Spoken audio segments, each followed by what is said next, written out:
Pygmalion Act 2. 1. What did Professor Higgins show Pickering? He showed him in his lab the scientific method of sound identification. 2. Who is Mrs. Pierce? She is Professor Higgins's housekeeper. 3. Why did the flower girl come to visit Higgins? To ask him to give her lessons, as she wanted to be a lady in a flower shop instead of selling flowers in the street. 4. How much would she pay him?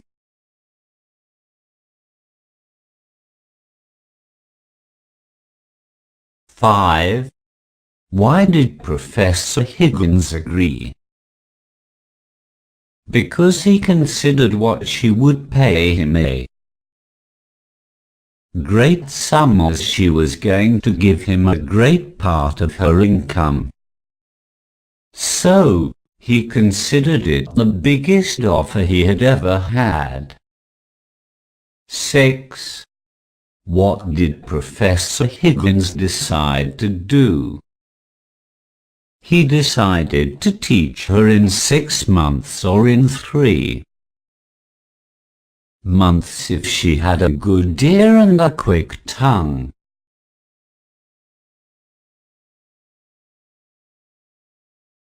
7. What did he ask Mrs. Pierce to do?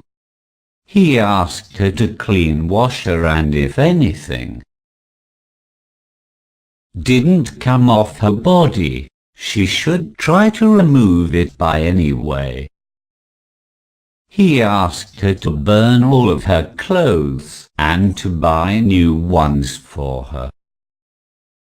8. Who was Liza's father?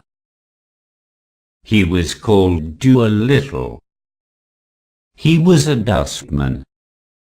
Although he was Eliza's father, he never cared about her or about her disappearance. His only need is to get money.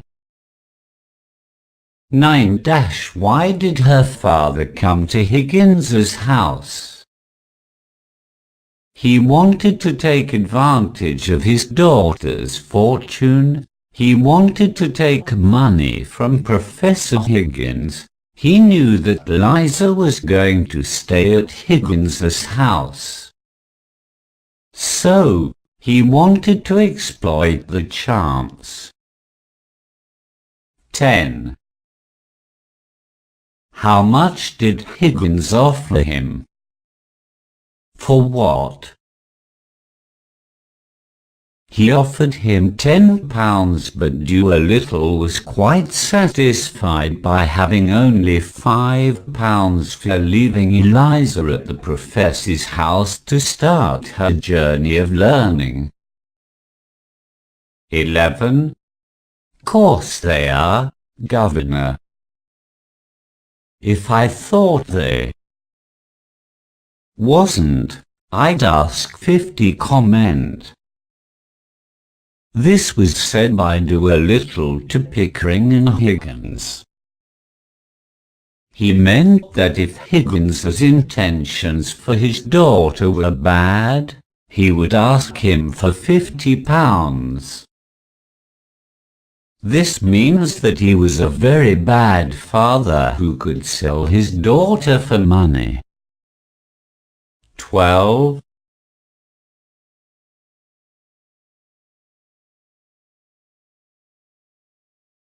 It's a dog's life any way you look at it.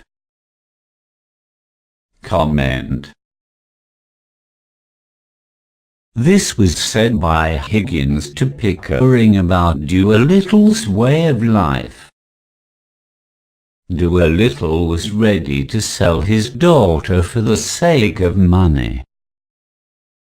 He had no morality as he was poor, and he considered that a good excuse.